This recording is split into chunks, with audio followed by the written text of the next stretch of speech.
हे विश्वजित कदम म्हणतात की काँग्रेस जाऊ शकतं टीव्हीके यांच्याकडे तेवढ्या जागा जर कमी असतील तर. आपण आहात अण्णा द्रमुक बरोबर, आपल्याकडेही जागा आहेत. आपण आपण आपण जाण्याचे प्रयत्न करणार आहात का? कारण काँग्रेसने ऑप्शन ओपन ठेवलाय. नवनाथ,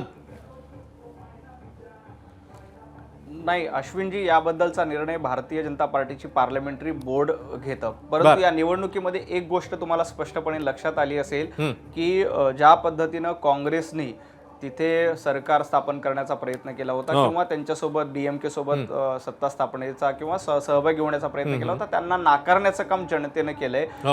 डीएमकेनी ज्या पद्धतीने स्टॅलिन यांचा कारभार होता त्या स्टॅलिन यांच्या कारभाराला धक्का देऊन एका प्रकारे अँटी इस्टॅब्लिश अँटी गव्हर्नमेंटचा निकाल जो आहे तो या निवडणुकीमध्ये बघायला मिळतो. केरळ वगळता की काँग्रेसला कुठेही आपलं अस्तित्व देखील दाखवता आलं नाही. आसाममध्ये काँग्रेसने खूप दावे केले होते की आम्ही जिंकू, अशा पद्धतीचा भ्रष्टाचार झालाय, पवन खेडाने ज्या पद्धतीने आरोप केले होते त्याला देखील नाकारण्याचं काम आसामच्या जनतेने केलंय. आसाममध्ये जवळपास 90+ जागा भारतीय जनता पार्टीच्या निवडून येत आहेत आणि अशा पद्धतीचं आसामची जनता देखील भारतीय जनता पार्टीच्या पाठीशी उभी आहे. सगळ्यात महत्त्वाचं म्हणजे पश्चिम बंगालमध्ये काँग्रेसची अवस्था काय झाली, मला वाटते 1 किंवा 2 जागा काँग्रेसला लीडमध्ये मिळाल्या.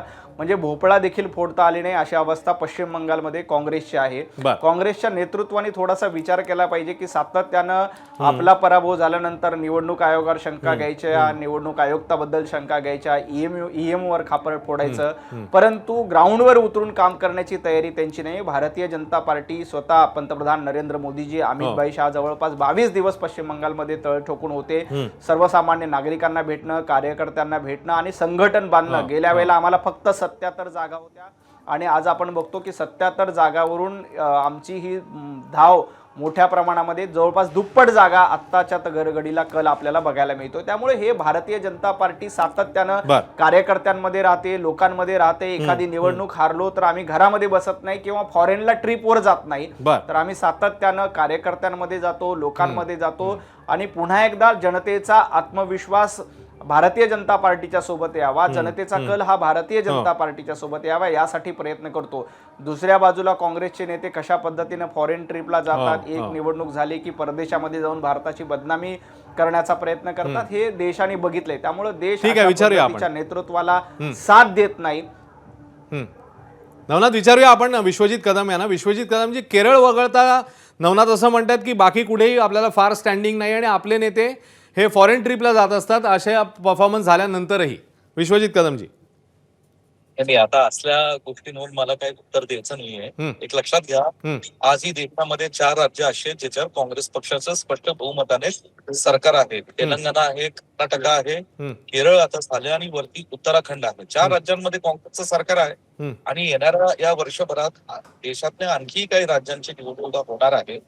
प्रत्येक राज्याचं तिथली संस्कृती, राजकीय इतिहास, राजकीय संस्कृती ही वेगळी असते. आणि सांगतो, बेंगॉलमध्ये बऱ्याच वर्षापूर्वी अनेक या राज्यांमध्ये काँग्रेसचं सरकार होतं वर्षांपासून. तिथल्या स्थानिक प्रांतिक पक्षांमुळे काही गोष्टीच्या मतांची विभिन्नता तिथं झालेली आहे. बेंगॉलमध्ये पोलरायझेशन जे भाजप करतं आणि करत आहे हे संपूर्ण देशात आपल्याला माहित आहे. बेंगॉलमध्ये पोलरायझेशन झालं आहे. SRIच्या माध्यमातून अनेक लोकांचा मतदानाचा हक्क त्यातनं त्यांना वंचित ठेवलं गेलेलं आहे. ही आकडेवारी मध्ये किंवा ती कदाचित 1 कोटीच्या आसपास असेल. आणि म्हणून 1 कोटी मतदारांना जर वंचित ठेवलं मतदानापासून तर त्याचा परिणाम विधानसभेच्या निवडणुकीवर काय होऊ शकतो हे चांगलं आपल्याला माहित आहे. पण ठीक आहे, जे काय निकाल लागले ते काय नाकारू शकत नाही, परंतु त्याचं विश्लेषण अजून करण्याची आवश्यकता आहे. परंतु ही प्रमुख कारणं आहेत, ही सुद्धा वस्तुस्थिती. पोलरायझेशन आणि हे आता ठीक आहे, बेंगॉलमध्ये 15 वर्षाची अँटी कदाचित असू शकेल. काँग्रेसला ठीक आहे, आत्मपरीक्षण करावं लागेल. काँग्रेसच्या बाबतीत पुन्हा ठिकाणी विचार केले तो